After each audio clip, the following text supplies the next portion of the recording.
క్రీస్తునందు ప్రియమైన వాళ్ళారా, శుభాలు. ఎలా ఉన్నారు?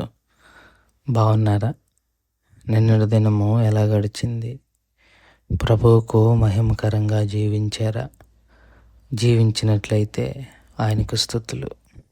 లేని ఎడల ఆయన మనల్ని క్షమించునుగాక. నేటి దిన ధ్యానాంశము మార్కు సువార్త 13వ అధ్యాయము 3-6 వచనాలు. మార్కు సువార్త 13వ అధ్యాయము 3-6 వచనాలు. ఆయన దేవాలయం ఎదుట ఒలీవల కొండ మీద కూర్చుని ఉండగా పేతురు, యాకోబు, యోహాను, అంద్రియ అనువారు ఆయనను చూచి, ఇవి ఎప్పుడు జరుగును? ఇవన్నీ నెరవేరబోవు కాలమునకు ఏ గురుతు కలుగును? అది మాతో చెప్పుమని ఆయనను ఏకాంతమందు అడగగా యేసు వారితో ఇట్లు చెప్పసాగెను.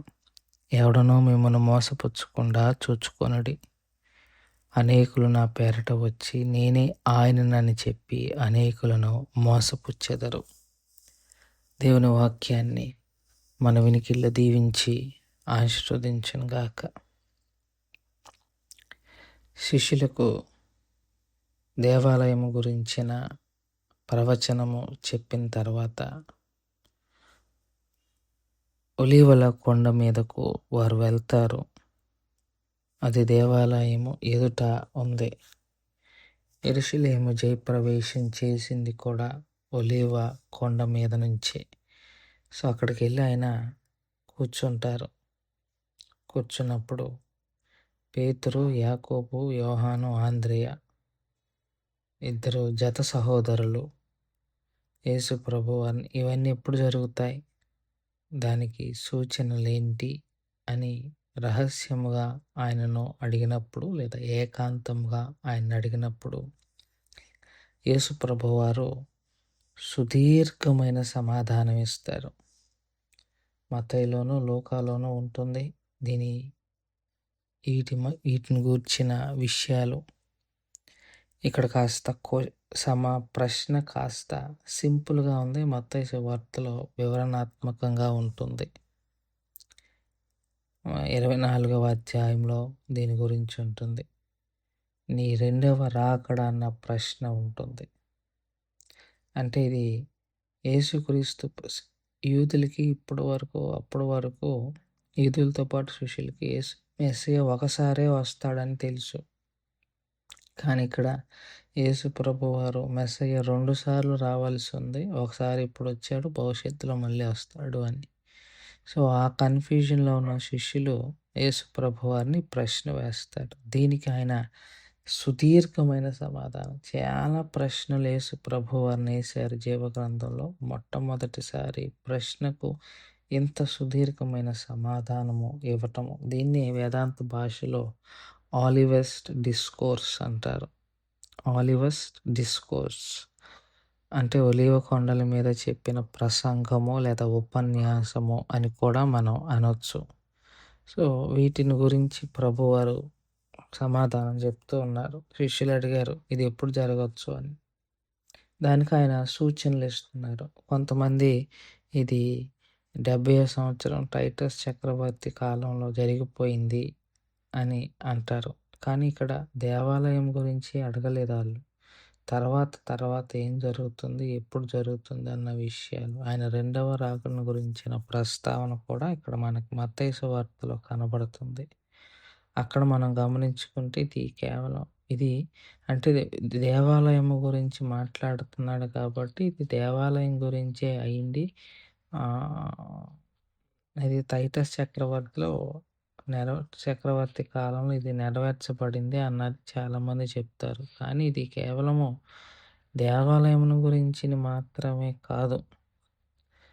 ఆయన ఇప్పుడు మీరు 24వ అధ్యాయం మత్తయి సువార్త 3వ వచనం చూస్తే అక్కడ ఉంటుంది. ఆయన ఒలీవ కొండ మీద కూర్చుని ఉన్నప్పుడు శిష్యులు ఆయన యొద్దకు ఏకాంతంగా వచ్చి ఇవి ఎప్పుడు జరుగును? నీ రాకడకును ఈ యుగ సమాప్తికి సూచనలేవి? చూసారా? సో ఇది దేవాలయం గురించే కాదు, ఆయన రెండవ రాకడ గురించి, యుగ సమాప్తిని గురించిన ప్రశ్నలు కూడా వేశారు. సో, దానికి సమాధానం యేసు ప్రభువారు ఇచ్చే ప్రయత్నం చేస్తున్నారు. అందులో భాగంగా ఆయన చెప్పిన మొదటి సమాధానం ఏంటంటే, ఎవడూ మిమ్మల్ని మోసపుచ్చుకోకుండా చూచుకొనుడి. అది. Do not be betrayed. ఎవరో మిమ్మల్ని మోసం చేసుకోకుండా చూసుకోండి. ఏ రకంగా మోసం చేస్తారు? 6వ వచనంలో, నా పేరట వచ్చి నేనే ఆయనని చెప్పి అనేకులను మోసపుచ్చెదరు. అది. నేనే ఆయనను అని చాలామంది వచ్చి మిమ్మల్ని మోసపుచ్చుతారు. 1, 2 ఎవడో నిన్ను మోసం చేయకుండా చూసుకో. ఇవాళ క్రైస్తవులు మోసపోతున్నాం. సువార్తల్లో లేని విషయాలను ఒకడు వచ్చి విస్తారంగా బోధించి క్రైస్తవులను విస్తారముగా మోసపరిచే ప్రయత్నం చేస్తున్నారు.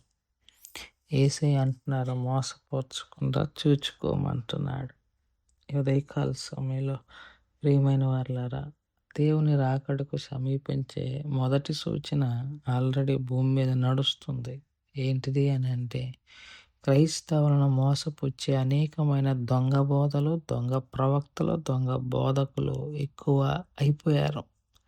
సత్యాన్ని, సువార్తను కాకుండా సత్యానికి దూరము, సువార్తకు కాని విషయాలను క్రైస్తవులకు చెప్పి మభ్యపరిచి వారిని ప్రభువుకు దూరం చేసే ప్రయత్నాలు అనేకము నేటి క్రైస్తవ సంఘాల్లో జరుగుతున్నాయి. వాటిని సంఘము గుర్తించకపోతే అది ప్రమాదం అన్న సత్యాన్ని గుర్తించుకోవాలని మనవి చేసుకుంటూ ఈ మాటల్ని ఎంతతో ముగించుకుంటున్నాను. దేవుడు దీవించి ఆశీర్వదించును గాక. ప్రార్థన చేసుకుందాం. మమ్మల్ని మిక్కిలిగా ప్రేమించిన మా ప్రియ పరలోకపు తండ్రి, మీ పాదాలకు స్తోత్రాలు. చెప్పబడిన వాక్యాన్ని బట్టి మీకు స్తోత్రాలు. విన్న వాక్యం మా హృదయంలో భద్రపరచుకొని వాక్యానుసారంగా జీవించగలిగిన కృపాభాగ్యం దయచేయగలరని యేసు నామములో అడిగి వేడుకుంటున్నాం తండ్రి. ఆమేన్. God bless you.